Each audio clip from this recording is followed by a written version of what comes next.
All right, everybody, this is week 8 of Sideline Savants. We are back for another week of fantasy football discussion. You all might notice right below me, we got Jack Thomas. Jack is my brother, and he kicked my butt this week in fantasy football, beat me by at least 25 points. Figure it'd be fun to have family on, have a guest, and say congratulations, Jack, to once again beat me in fantasy football. Well, thank you. I appreciate being here. Yeah. It was good. It was a good matchup. We both had some pretty good performances from players. Looking back on it right now, I had Geno Smith as my quarterback because Dak was out. Jack had Brock Purdy. Pretty solid matchup. Like I said, I lost by 24 points. And, next week we have a rematch in our standard league, so that should be a lot of fun. Yeah, it's going to be really good. It came down to last night. I love when games come down to Monday night, especially it makes the game a lot more fun. Gives you something worth watching, especially, I'm a Ravens fan, so of course it's worth watching for me, but there you go. A little nervous at the beginning of that Ravens game, watching that start, seeing, Baker and then them boys go up there and go up there and get everybody, but overall, good game. Yeah, a disappointing person for me was my game ball winner last week. Zay Flowers only got me 4 points. Looked like he was a little banged up, but as a Ravens fan, I was pretty happy to see Rashad Bateman in the mix, finally having these 100-yard games. Hey, Rashad Bateman's looking like Lamar Jackson's legitimate deep threat. We've been waiting for Bateman to come alive, and I mean he's a guy that you might want to start putting in your flex from here on out in fantasy football. Definitely. My favorite part of the whole game last night, though, watching that Ravens game, though, I love it when Joe Buck gave that nice little dig about Derrick Henry and a lot of teams in the season that couldn't sign him. Meanwhile, Troy Aikman sitting in the booth. So I think that was the best part of the game last night was that nice little dig to the Cowboys and Jerry Jones via Joe Buck. So that kind of made my day because, again, Derrick Henry is – that guy is all-world stud, unbelievable. I love that I have him in one of my teams, even though I struggled this week fantasy-wise. But that was a great game. If you're a Ravens fan, that was a hell of a game last night. If you're a Bucs fan, you're crying in your Cheerios today. Yeah, I mean, speaking of that, we saw some injuries that's just devastating fantasy football teams. Chris Godwin out for the year. I lost my first matchup in the out of pocket regular league fantasy. Not only did I lose my first matchup being 6-0, I lost Chris Godwin for years. That stinks. I mean, his whole left foot's completely separated and just flat and not doing what it was supposed to do. And then we got word today that it looks like Mike Evans' hamstring injury probably going to be out for 4 weeks. You guys see any plugins that you would like to add on to your fantasy teams if you have either of these guys? Go ahead, Jack. Guess first, buddy. Well, hey, I'm going to be 100% honest with you. Jalen McMillan, the hot young rookie for the Tampa Bay Bucs. Baker's slinging the ball around. Baker's playing good football. The Bucs have a great defense that's going to keep in some games. So McMillan's going to get some touches. Yeah, I totally agree with that right there. I mean, someone else to look at. I'm going to mention him later on in the show, but Ricky Pearsall for the San Francisco 49ers, because we got looks like Debo was out with pneumonia. Not to mention Brandon Ayuk's out for the season. So we're going to see that rookie come in and get his NFL big game start. And I'm excited for him going forward. If you guys don't have him stashed in your taxi squad, or you can pick him up on waivers, that's another good grab. Heck yeah, any guy that can catch a bullet can catch a pass. So yes, you definitely got to start him. My big guy again, Tampa Bay losing both wide receivers. I mean, it came in twos yesterday. It was like Noah's Ark yesterday. It looks like those injuries were coming in twos. Pick up Trey Palmer for, again, Tampa Bay Bucs ended up with a little over 18 points Monday night. So pick him up. I think he's going to get a lot of catches. Baker's got to spread the ball. He needs some weapons and be prepared. So Trey Palmer, he's on waiver wires. I know you can go get him. Go get him. Yeah, good pick. Absolutely. Yeah, Burrs. All right. Hey, Kamish, can I kick it? Yes, you can. Can I kick it? Yes, you can. Can I kick it? Yes, you can. All right, let's go then. Hey guys, I wanted to real quick. I want to pay a little homage. I'm a huge Tribe Called Quest fan. Definitely was just elected to the Hall of Fame, Rock and Roll Hall of Fame this weekend over in Cleveland. So I want to give a shout out to Tribe Called Quest, one of my all-time favorite bands. So in respect to that, we're gonna pay respect to some kicker love because I know again right now points in a lot of different positions are hurting right there right now in the league. So there's a lot of kickers out there scoring some major points. Your top 5 kickers of the year so far: Chris Boswell, Austin Seabird, Kaimi Fairbairn, Brandon Aubrey, and Will Lutz. You know, your top kickers. But look at Dicker the kicker for the San Diego, I'm sorry, LA Chargers, not the San Diego Chargers, the LA Chargers. Dicker the kicker scored over 20 points on Monday night. So he scored more than Najee Harris, Jamar Chase, Scary Terry. All those guys scored under 21 points. So your kicker is very important to your league. So if you have a league that has the kicking position, you got to get somebody that's going to score you some points because right now that kicker position could make or break you winning or losing a game. So again, guys, I appreciate it. Let's show some love to the kickers out there because I don't think they get enough respect for one of the highest pressure jobs in the NFL to go out there in front of 80,000 plus people, the millions of people watching on TV to try to kick a football through those uprights and win a football game. So kicker love, man. Let's do it. You know, speaking about respect and kickers, we gotta apologize right now to the man below us, Jack Thomas, because we gave him crap for Justin Tucker selection in our drafts, and look what Justin Tucker did for him this week. So listen, if it wasn't for Justin Tucker, Jack might not win that game. He came through for Jack, and sometimes a sneaky play is grabbing a kicker that you know is going to make those points for you. So that's what fantasy football is all about. You know, and to piggyback off that, what Jason said, you know, in my other league that I'm in, I happen to play, you know, our wonderful hostess wife who, literally put me in a hole. And again, Dicker the kicker, you know, I don't even want to talk about it because it was just that bad, but agree. If you have the right kicker, kickers will score you points, especially in the right situations. Yeah, absolutely. And you know, we're kind of short on time this week, and I hate to just zoom through things, but we're going to go ahead and start with our starts and sits. We got our quarterback position. Saw a lot of big points this week. And Jason, we'll start with you. Must start for your quarterback position. Well, it's not a huge stretch, but again, coming off another phenomenal week, Jordan Love. I love me some love. Again, Tribe Called Quest, the love movement. We did it all for the love, y'all. Listen, Jordan Love, fantastic game. Over 24 points against that Houston Texans defense. He's going against Jacksonville this weekend. So I suspect another huge game from Jordan Love. So start him. And if I had to sit somebody, I am not in love with Dak Prescott right now. He has, if you think Trevor Lawrence has been having a bad year, hold my beer. Dak Prescott coming off a 5-point just ugly showing in Detroit, coming off a bye week. Will he bounce back? I don't know. I don't see it. So I'm sitting Dak Prescott. He hasn't done anything to impress me this year. Yeah, that Detroit game, Dallas-Detroit, should have been a shootout. And what a disappointing showing from Dak for sure. Jack, who we got for quarterback? Well, you know, to piggyback what off Jason said, of course, Jared Goff. I mean, the man's been unbelievable this year. You know, he was traded for almost nothing. You know, he was traded to Detroit. You know, they basically gave the guy to Detroit for nothing. And I mean, the man's been unbelievable. He's throwing to Amon Ra. He's spreading the ball around. I mean, averaging, 22 points for the last game, 31 points the previous game. He's going up against the Tennessee defense where he's definitely a low-end QB1. So he's definitely still going to be in the mix. And on that same note, you can't knock Baker. Baker did a great job.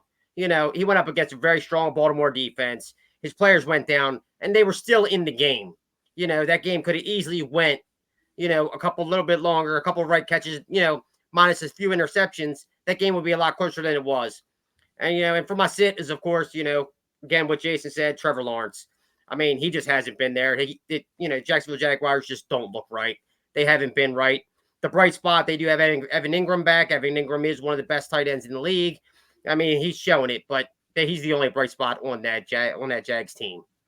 Yeah, I want to touch on the Baker Mayfield selection because I keep seeing recommendations or people saying who's MVP this year, and obviously, it's no doubt Lamar Jackson. But someone that's not on a discussion for MVP for whatever reason is Baker Mayfield, and the guy's the number 2 quarterback in the league right now, throwing darts every single game. I mean, Baker Mayfield should be talked about as an MVP candidate, and especially if he continues his success going forward without his 2 main guys. I mean, we got to start giving Baker Mayfield the respect that he deserves. So good call on Baker, Jack. My guy I'm starting, I'm going Josh Allen. He's going up against the Seahawks. Josh is coming back-to-back weeks with over 20 points. He's got a new, I don't want to say a hot new stud since Amari Cooper is an old man, but you saw what Amari brought to the table to work first week playing with them. That chemistry is just going to continue to build. So I'd be very confident starting Josh Allen. Seems like a no-brainer, but it is what it is. Anthony Richardson is somebody that I want to sit going up against Houston. Houston defense isn't too sexy, but Anthony Richardson hasn't done much at all this season, and I still think it's insane for the Colts to sit Joe Flacco just to keep in. And, hey, listen, you can laugh all you want, Jason, but Joe Flacco, the elite Super Bowl MVP champion, my quarterback, should be starting over Anthony Richardson when Richardson came and scored more than 10 points a game. So Anthony Richardson, sit that man. Running back, Jack, who you got for running back? Well, I'll be honest with you. I mean, Aaron Jones has looked right. He's done a lot. Even with the injury designation, he's been a stud. For Minnesota, they're running all hot. They're running great. So, you never know which way you could go with, but I think he'd be a good safe bet. And I'd like to see, personally, I'd like to see Jordan Mason do a little bit better. I mean, of course, you've seen for the first episode of Sideline Savants, I made a huge trade, which I appreciate being at the shout out for it. But like I said, I think Aaron Jones is definitely someone to watch later on for this continuing year. Yeah, I agree. How about Sid? James Cook. I mean, honestly, James Cook, he showed flashes of the pans where he can be great, but he just hasn't shown exactly what he can be doing. I think that he's going to have a little bit of tougher matchup this week, and I would sit James Cook. Jason, who you got starting for running back? Well, once again, we're going to rewind it and go back with a little bit of Tribe Called Quest here. So we're going to go on an award tour, and I'm going to give some flowers to Kareem Hunt. You talk about someone that has just come out of nowhere and just, I mean, anybody can look good, of course, on that Kansas City Chiefs team, except Patrick Mahomes. Patrick Mahomes has not been playing his best football, but yet they're still winning. And Kareem Hunt with over 18 points, against that San Francisco team, which is, again, still a good team. He has filled in back-to-back weeks, 18 points, 22 points. He has been phenomenal filling in for Isaiah Pacheco. So I'm starting Kareem Hunt. They're playing against Las Vegas, who right now I think is in that QB1 sweepstakes. Shakir Sanders or whoever you want to think is going to be that number 1 draft pick this year. But start Kareem Hunt against the Las Vegas Raiders. He has been phenomenal for that Kansas City, walking in off the street and just going bananas. I'm sitting Tony Pollard. Did not have a good week last week, only 8 points. They're going against Detroit. Detroit's going to be airing the ball out. So right off the bat, Tennessee is going to be working from behind. So just forget the run game in Tennessee. I don't see Tony Pollard being anywhere a part of this game at all. So he is my sit for the week. Yep. So, my start, I'm going Bucky Irving. We're seeing the difficulties that Tampa Bay is facing with their top 2 wide receivers going down. And Bucky Irving's got the best hands in the backfield for a running back in the entire league, possibly. So I see a lot of screen passes going to Bucky Irving's way, going up against Atlanta. And if you guys remember correctly, last time the Buccaneers play Atlanta, Kirk Cousins threw 500 yards, multiple touchdowns. Yeah, so they're going to be relying heavily on their studs. Bucky Irvin's going to get it done for them. I'm sitting Ramondre Stevenson. They're going up against the New York Jets. Ramondre has been an absolute awful running back this year. I think he's had one game with 20 plus yards. He lost me in my matchup in another league. So this is really out of spite at this point. I don't want anything to do with Ramondre Stevenson. If you guys, anybody in that league wants Ramondre Stevenson, throw me a ham sandwich. You can have him. Yeah, Ramondre Stevenson, certainly not big on him going up against the New York Jets. That takes us to wide receiver. I'm going to start this one off, and I'm going with Devontae Adams for my start for wide receiver. Going up. Are you okay? Absolutely. I'm all right. Really? Listen, Okay. they're going up against the New England Patriots, which are not playing the best defensive ball that they could be playing right now. Devontae Adams and Aaron Rodgers hears our conversations. They know they're being laughed at right now. They've seen the memes. They're going to get it together, and they're going to get it done in Week 8 against the New England Patriots. I will say last week I told you I had a commissioner's promise. I told you to start Demario Douglas against instead of playing Christian Kirk. Happy to tell you both guys only scored 3.40 points. I'm sorry about that, but at least I told you to sit Christian Kirk. I feel very confident Devontae Adams is going to get it done this week.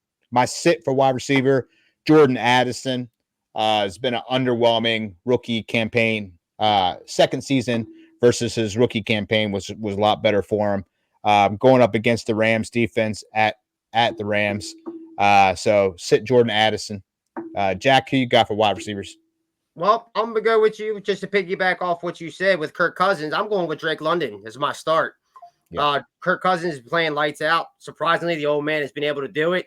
He's had some games and big games. He's actually come through. So I'm thinking Drake London will get you some points. He's doing very well in the season this year.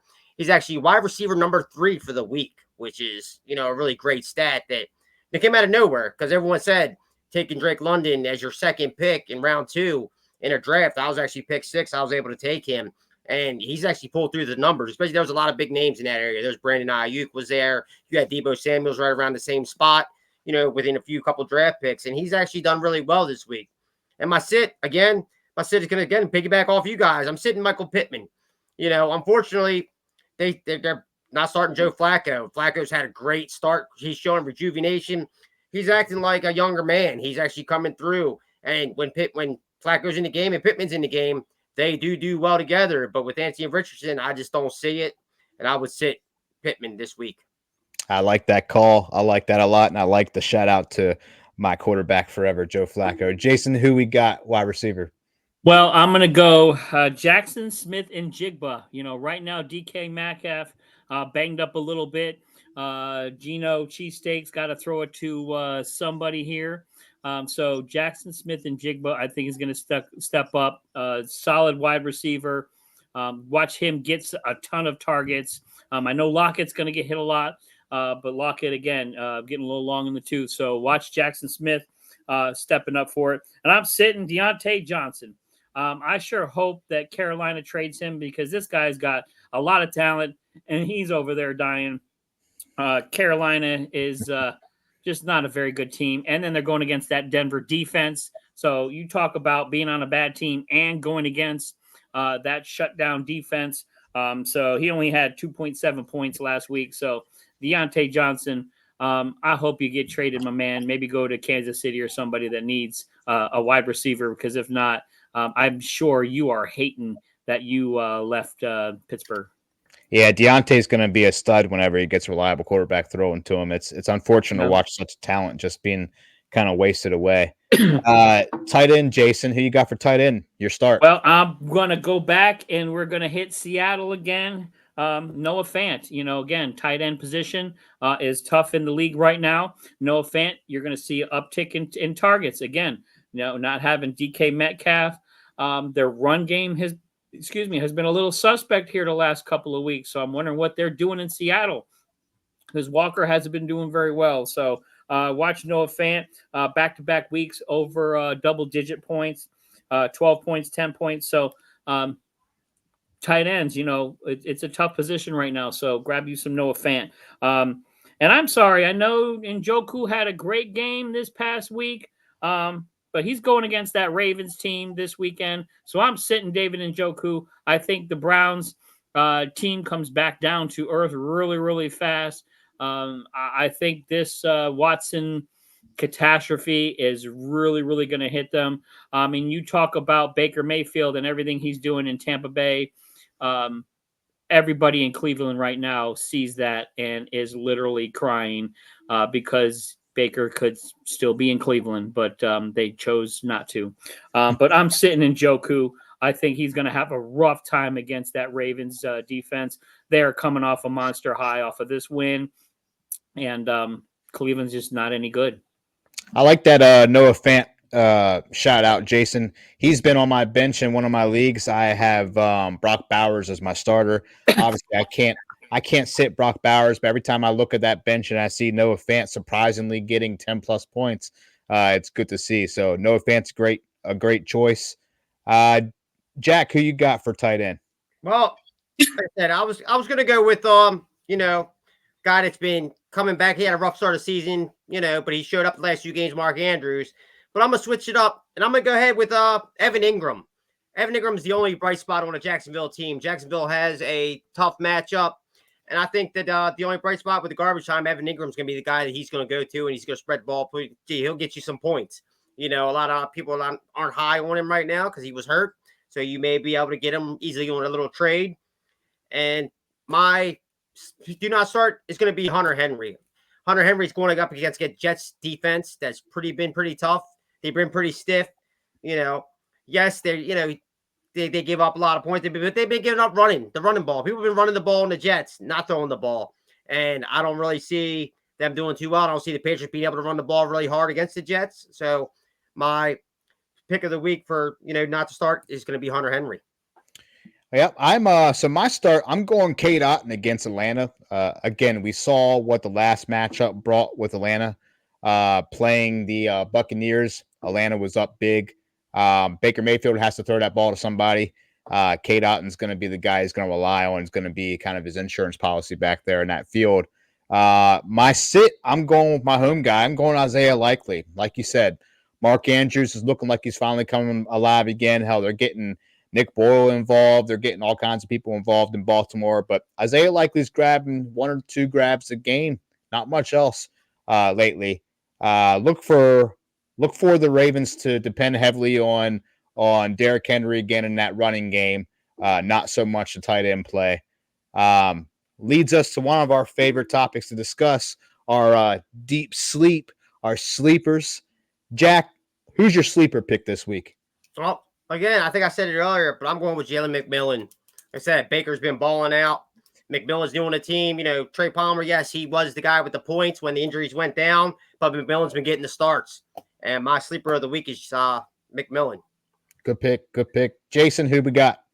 I talked about him earlier. Again, we talked about Tampa Bay. You get 2 stud wide receivers go down. Baker's got to spread the ball. I tell you what, Otton, very impressed with him, man. He made some catches on Monday night that were, for a big guy, they were pretty tough catches. So, but again, I'm going Trey Palmer. Again, a little over 18 points on a Monday night game. Baker's going to have to throw that ball around. He is going to hit the wide receivers he's going to need to. So, and I know Trey Palmer is probably available in a lot of leagues. So go out and get you some Trey Palmer. You can drop Chris Godwin, especially in standard leagues. Drop him because he's done for the year. So go out and get yourself Trey Palmer because he's going to get you some points. It looks like we're all focusing on players that are going to take some spots for some injuries. And I'm going the 49er route with that rookie wide receiver, the man himself, Mr. DMX, who already got shot this year, and he's back for a vengeance, Ricky Pearsall. He's my sleeper pick for the week. He's going to be the probably number 2 wide receiver on that team. If Debo misses another team, it's basically going to be Jennings and Pearsall. So I like him going forward. He should see some solid work up against that terrible Dallas Cowboys defense. So I'm going that route with Ricky. Last week we introduced a new segment, and I want to say thank you for the people who commented on our YouTube page. We got Aaron. We did a game ball segment, who your game ball will go to. Aaron from the Gridiron Express gave us Zay Flowers, which was also my pick. We got Mark Henry, mentioned Mark Henry. And we got Podcast Smitty, threw some love out to his homeboy, Debo Samuel. This week, Jason, who would you give your game ball to? My game ball. You got my game ball here. I'm knocking stuff over right now. Jamari Gibbs, 116 yards, 2 touchdowns, 4 receptions for 44 yards. Fantastic, 4 for 4 on receptions. He had over 43 points on one of my fantasy leagues. So this game ball goes to Gibbs. Thank you so much. I appreciate it. I at least got a win in that league because I had some rough games this weekend, but he was my bright spot. So game ball to you, brother. Jack, I hate asking you this question because I know what your answer is going to be, and it's a guy that I just screwed up and gave it to you. Jack, who's your game ball going to? I mean, it's going to the Sun God. You guys know that. It's going to Amon-Ra St. Brown. He was 8 for 8 for 112 yards and a touchdown. What else can you do? The man is there. The man, he gets every catch. He's the leader with Yak on the team. He's Jared Goff's go-to guy. Like I said, Amon-Ra St. Brown. I traded Amon-Ra St. Brown to Jack this year. I am rebuilding in my dynasty team. I am not doing too well. I think I'm 2-4. So I think I picked up Bucky Irvin in a draft pick for Amon-Ra. Not my smartest decision, but it is what it is. Sometimes you just got to start over, and that's what I'm doing. My game ball, I'm going David Njoku. Hey, got me 26 points, 10 for 14, 76 yards and a touchdown. It's good to see Njoku back to form. It's good to see a good tight end score and some points on the tight end bracket of things. So, guys, I appreciate you tuning in today and giving us your views. Please let us know in the comments who would you give your game ball to. Jack, thanks for joining us. Always a pleasure. Thank you. Thanks, Jack. Thank you. Jack and I are going head to head in another league this week, so hopefully I can get some revenge after that beatdown, that absolute shellacking he gave me this week. So, Jack, good game. Appreciate you. Jason, as always, Jason, good times. And I appreciate you, Commish. We'll see you all next time on Sideline Savants. Yes, sir.